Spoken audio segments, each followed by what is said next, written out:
الكوثر فصل لربك وانحر إن شانئك هو الأبتر.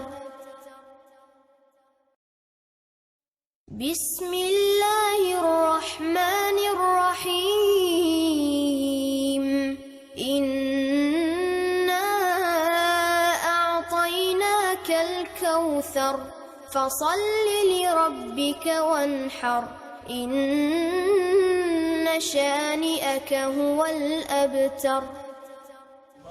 بسم الله الرحمن الرحيم. بسم الله. اللهم يا مسبب الأسباب ويا فاتح ويا سامع الصوت ويا سامع كل نجوى ويا منتهى كل شكوى برحمتك يا أرحم الراحمين. صدق الله مولانا العظيم وبلغ رسوله النبي المصطفى الكريم ونحن على ذلك من الشاهدين. صدق الله مولانا العظيم وبلغ رسوله المصطفى الكريم ونحن على ما قال ربنا وخالقنا ورازقنا ومولانا من الشاهدين.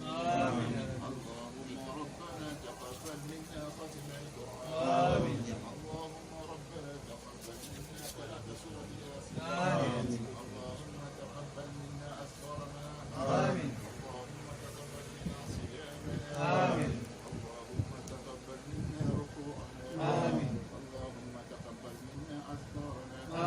اللهم تقبل منا تحليلاتنا وتسبيحاتنا وتكبيراتنا وتحميداتنا وتحديثاتنا برحمتك يا أرحم الراحمين. اللهم ربنا تقبل منا ذكرنا وأذكارنا برحمتك يا ذا الجلال والإكرام.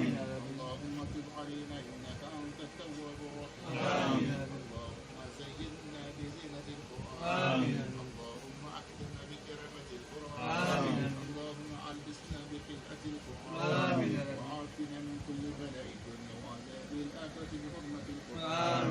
اللهم قنا من جميع بلاء الدنيا وعذاب الآخرة بحرمة القرآن. وأدخلنا الجنة الفردوس مع القرآن. وارحم جميع أمة سيدنا محمد صلى الله عليه وسلم. اللهم اجعل القرآن لنا في الدنيا قرينا وفي القبر مؤنسا وفي القيامة شفيعا وعلى الصراط نورا وإلى الجنة رفيقا وبيننا وبين النار سترا وحجابا وبيننا وبين الفقر سترا وحجابا وبيننا وبين الجهل سترا وحجابا وبيننا وبين العدو سترا وحجابا وبيننا وبين شر النفاثات في العقد سترا وحجابا وبيننا وبين حاسد إذا حسد وبيننا وبين سوء القضاء وبيننا وبين الشرور سترا وحجابا وبيننا وبين السوء سترا وحجابا وبيننا وبين اللصوص سترا وحجابا وبيننا وبين أهل شر الرجال وأنت آخذ بالناصية إلى سترا وحجابا وإلى الخيرات كلها جلال بفضلك وجودك اللهم اهدنا بهداية القرآن وعافنا بعناية القرآن ونجنا من النيران بكرامته وأدخلنا الجنة بشفاعة القرآن وارفع درجاتنا بفضيلة القرآن وكفر عنا سيئاتنا بتلاوة القرآن وكفر عنا سيئاتنا بتلاوة القرآن وكفر عنا سيئاتنا بتلاوة القرآن يا ذا الفضل والإحسان.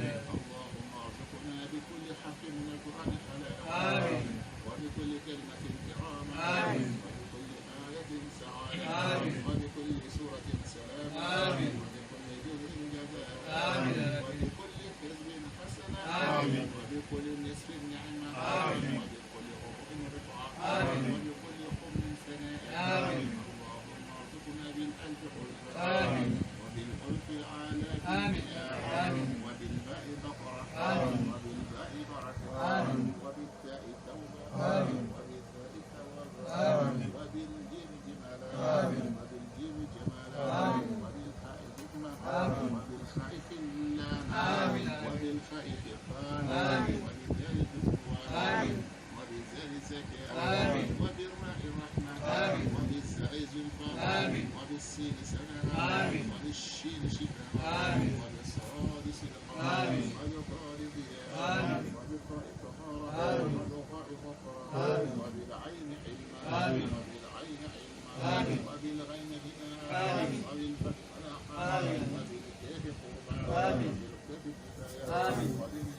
وحركاتنا وغربتنا وغيبتنا وعوبتنا ونجعتنا ورجعتنا وتصرفنا ومنصرفنا واحفظنا في نفوسنا وأولادنا وإرضنا وأرضنا وعددنا وعددنا وسكننا ومسكننا وحولنا وحالنا ومالنا ومحالنا ولا تزغ بنا كبيرا ولا تسلط علينا صغيرا واجعلنا من لدنك صدرا نصيرا اللهم احسن بعينك وعونك واحسسنا بأمر ما وتولنا باختيارك وخيرك ولا تكلنا إلى كذاب غيرك اللهم حبنا عافية غير عافية وارزقنا رضائية غير وادية واحفظنا من خشيتك بالأهواء واحفظنا بغواشك ولا تزغ بنا عصفر العذاب ولا تغفرنا عصفر العذاب ولا تغفرنا عصفر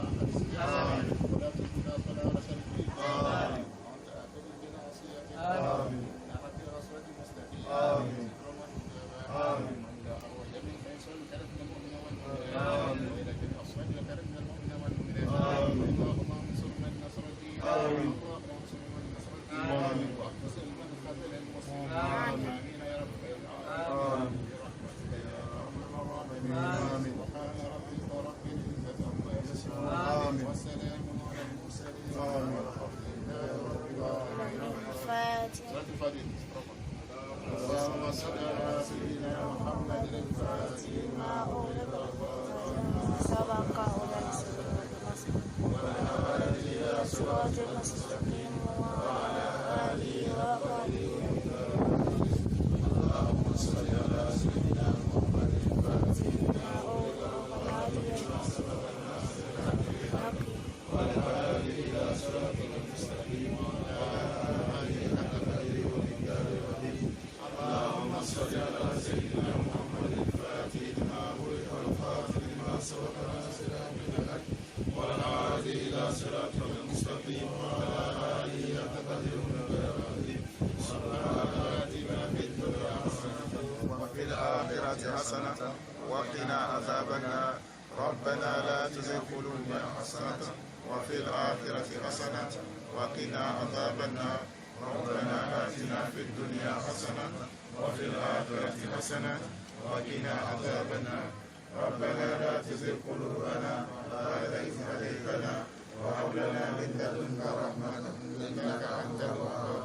سبحان ربك رب العزة عما يصفون والسلام على المرسلين والحمد لله رب العالمين. بسم الله الرحمن الرحيم. الحمد لله رب العالمين الرحمن الرحيم مالك يوم الدين إياك نعبد وإياك نستعين اهدنا الصراط المستقيم صراط الذين أنعمت عليهم غير المغضوب عليهم ولا الضالين. اللهم صل على اللهم صل على سيدنا محمد صلاة تنجينا بها من جميع الأهوال والآفات وتقضي لنا بها جميع الحاجات وتطهرنا بها من جميع السيئات وترفعنا بها عندك أعلى الدرجات وتبلغنا بها أقصى الغايات من جميع الخيرات في الحياة وبعد الحياة. اللهم اغفر أموات المسلمين الذين شهدوا لك بالوحدانية ولنبيك بالرسالة وماتوا على ذلك.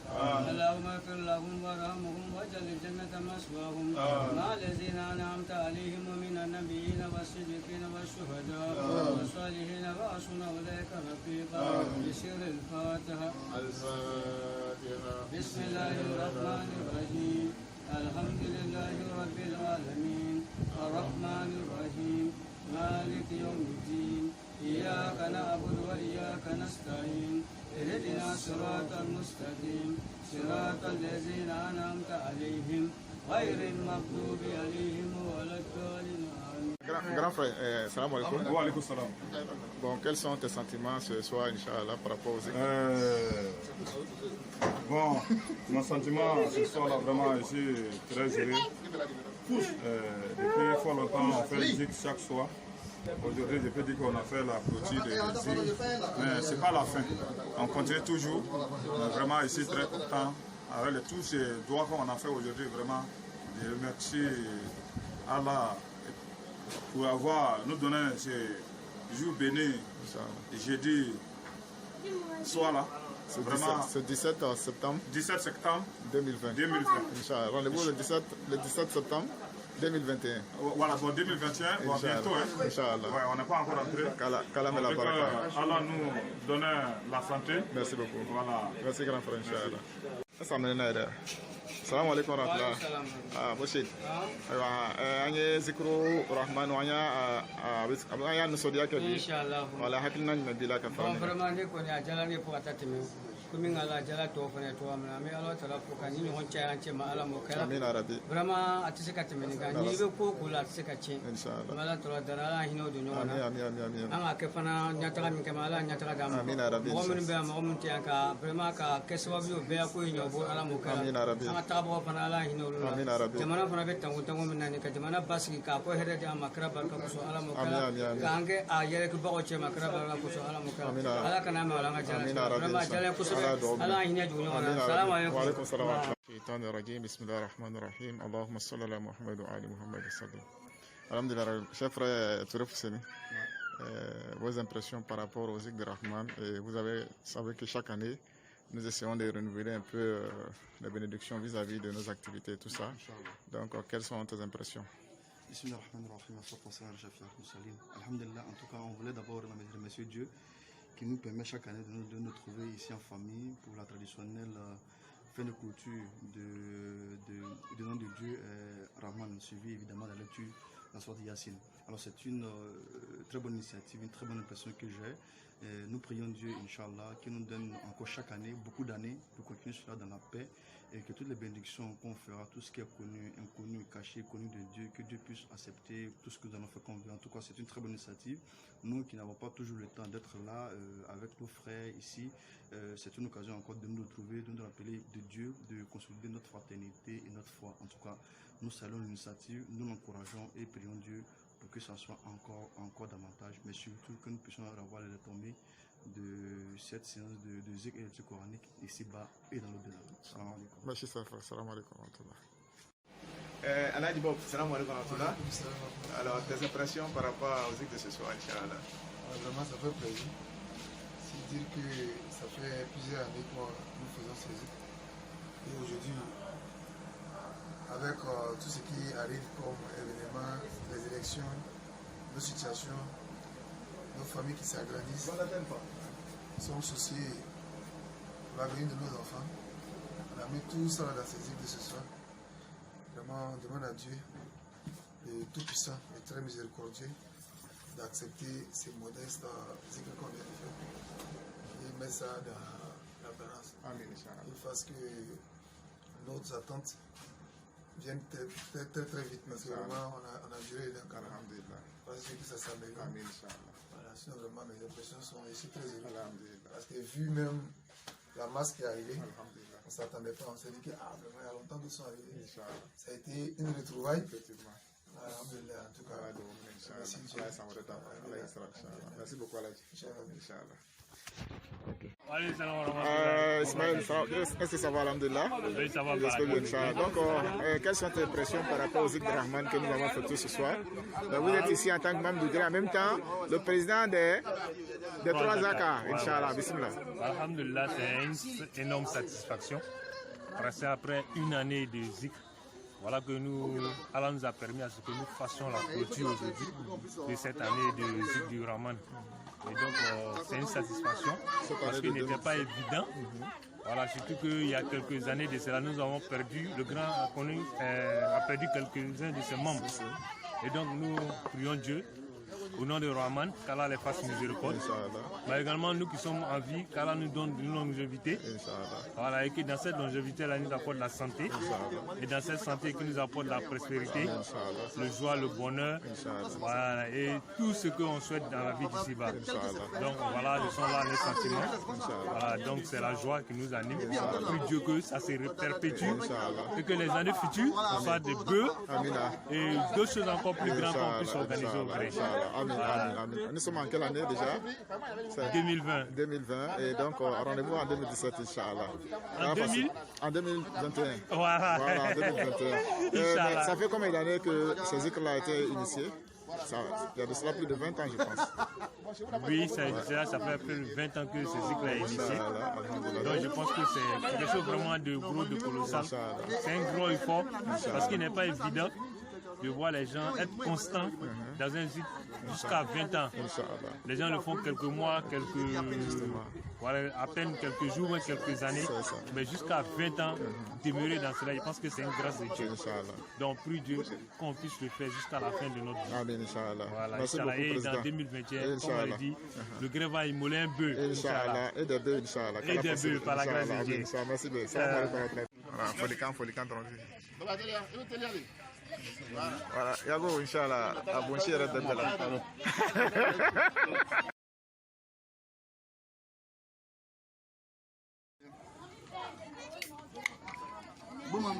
C'est quoi? C'est...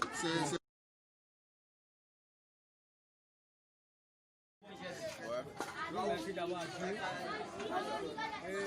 Le grand sacrifice que nous venons de faire, nous venons à épouser de nos défunts. Et nous aussi, on est là, longue vie, santé, toutes les bonnes choses. Parce que Dieu veut qu'on reste ensemble. Longtemps, 1000 ans. Voilà, et l'autre là-bas aussi, Dieu n'a qu'à passer la grâce.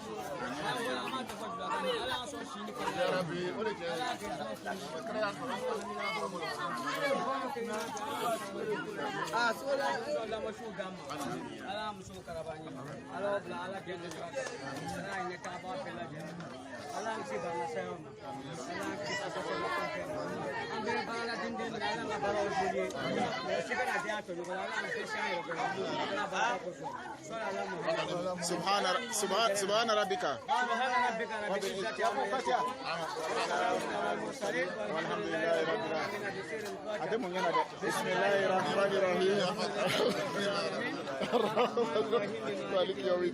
إياك نعبد وإياك نستعين اهدنا صراط الذين أنعمت عليهم غير المغضوب عليهم ولا الضالين آمين.